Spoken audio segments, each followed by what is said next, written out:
The Israeli army says it's not going that far into Lebanon. The talk is about invading a few kilometers across the border. And as you heard in the package, targeting military infrastructure of Hezbollah, bunkers, tunnels, things like that, that have been built up over a period of many years along the border, and that residents of northern Israel, people who have been displaced from their homes for almost a year, are worried about. They fear that that could be used to launch further attacks on them. I think the question is, okay, if the Israeli army does that, if Israeli troops invade and they destroy this infrastructure and they leave, then what? There's nothing to prevent Hezbollah from going back to southern Lebanon after Israeli troops withdraw. The temptation then might be to leave troops in Lebanon, to occupy bits of Lebanese territory, perhaps high ground, bits of advantageous terrain. And that's where mission creep starts setting in. And this starts looking like perhaps something more open-ended. And that's the concern, both in Lebanon and in Israel right now. Well, could this come ahead of a large-scale ground invasion of Lebanon? I don't think that's what the Israeli army wants to do yet. And I think if you look at the reservists that they've been calling up over the past few weeks, they have mobilized somewhere between 2 and 3 divisions of reservists, which is not an insignificant number, but it's smaller than what you would expect if the plan was for a very large invasion going perhaps all the way to the Litani River, the river that's about 30 kilometers north of the border, the river beyond which the Israelis would like to push Hezbollah back. I don't think they've mobilized for that sort of very large-scale invasion yet. But again, the question is just where is this going, and will it, even if the intention right now is to have it be somewhat limited, will it continue to grow? Well, nevertheless, Hezbollah's deputy leader, Naim Qassem, as we heard in that story just then, he says the resistance forces are ready for a ground engagement. At what point would we consider this an all-out war? I think, if you ask many Lebanese, we've crossed that threshold already. It's been 2 weeks of very big Israeli attacks on Lebanon, starting with those pager and walkie-talkie attacks 2 weeks ago. A series of assassinations of military commanders in the southern suburbs of Beirut, and then this campaign for more than a week now of large-scale airstrikes across Lebanon. There are villages in southern Lebanon that have been hit quite hard, buildings, roads, infrastructure, all destroyed by heavy bombardment. That's happening in the east, that's happening in the southern suburbs of Beirut. So I think, again, for many Lebanese, regardless of how many Israeli troops are or are not in the country, this already feels like it's become an all-out war. How is Lebanon preparing for more attacks? Do you think its army will get more involved?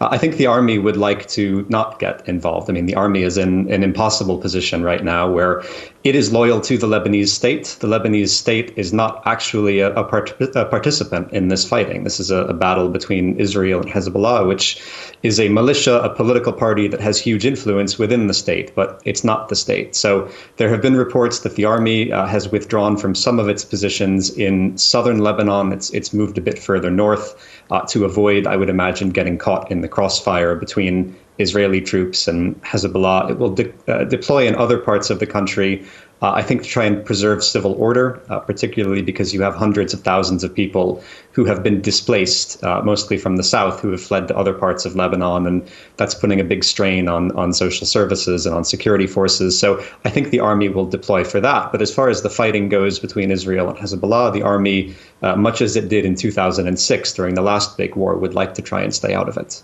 Well, efforts by other countries to de-escalate the conflict have failed so far. What position is the US in right now to have some kind of influence on the Middle East, given its leadership is about to change? The US is in the very bizarre position of simultaneously supporting a ceasefire in Lebanon and also supporting an Israeli invasion of Lebanon, which seems contradictory. But you think back 6 days ago, the Biden administration insisted that it was on the cusp of reaching a 21-day ceasefire between Israel and Hezbollah. And then, of course, the Israelis assassinated Hassan Nasrallah, and no one has been talking about a ceasefire since then. I think the administration, time and time again in recent months, they have laid down a red line. They have told the Israelis not to do something. A week ago, they were telling the Israelis not to go ahead with a ground offensive in Lebanon. The Israelis are doing that. Now the Americans are saying they'll support it as long as it stays a limited ground invasion. I think the Americans are letting the Israelis honestly walk all over them, and they have been for the better part of this year. Well, Israel's Defense Minister Yoav Gallant says the elimination of Hezbollah leader Hassan Nasrallah is an important step, but it is not the end. What is Israel's end goal? That's a very good question. What they would like to achieve is bringing back the 60,000 people who have been displaced from communities in the north to make them feel safe to go back to their homes for the first time in a year. That's the desired end state here. But how do you get there? Trying to do that through military means. I mean, there's been some talk. There are some officers who support permanently occupying a strip of land in South Lebanon, a buffer zone of perhaps 5 kilometers or so that the threat of short-range rocket and missile fire on towns in northern Israel could be eliminated. But then that simply means Hezbollah can go a bit further back and fire slightly longer-range rockets. It doesn't eliminate that threat. So it's very hard to see, short of a diplomatic agreement of some sort, that whether it's through the UN or through Western or Arab states, that guarantees some kind of force that could work with the Lebanese army to keep Hezbollah away from the border between Lebanon and Israel. It's very hard to see how Israel gives people the confidence they need to go back to towns in the north, and it's certainly hard to see how they do that through military means alone. Has Israel sustained significant attacks on its soil in recent days? It hasn't. It has sustained surprisingly smaller attacks than I think anyone would have expected.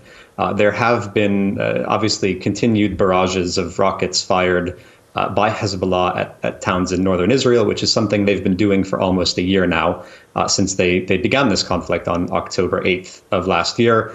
There have been occasional longer range missiles fired at Haifa in the north and fired at Tel Aviv in central Israel, including one barrage this afternoon, which was the largest that has been fired so far at Tel Aviv. 2 people were injured in that. But people were expecting a couple of weeks ago, when Israel began this campaign against Hezbollah, people were expecting hundreds, if not thousands, of rockets to be fired at Tel Aviv and other major population centers. And that hasn't happened so far. The response has been far more muted than anyone would have expected.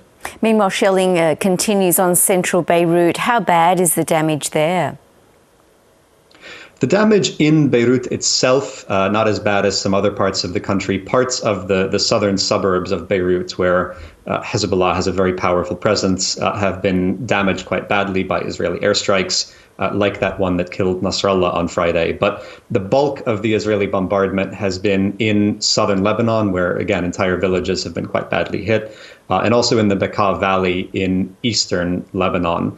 The Lebanese government says about 1 million people have been displaced since this conflict began, most of them in the past 2 weeks. People are sheltering in schools, people are sleeping in the streets because they have nowhere else to go. And this is a government that is more or less bankrupt at this point, is 5 years into a grinding economic crisis, one of the worst in modern history. And it's a government that is really going to struggle to deal with so many displaced people in such a short period of time.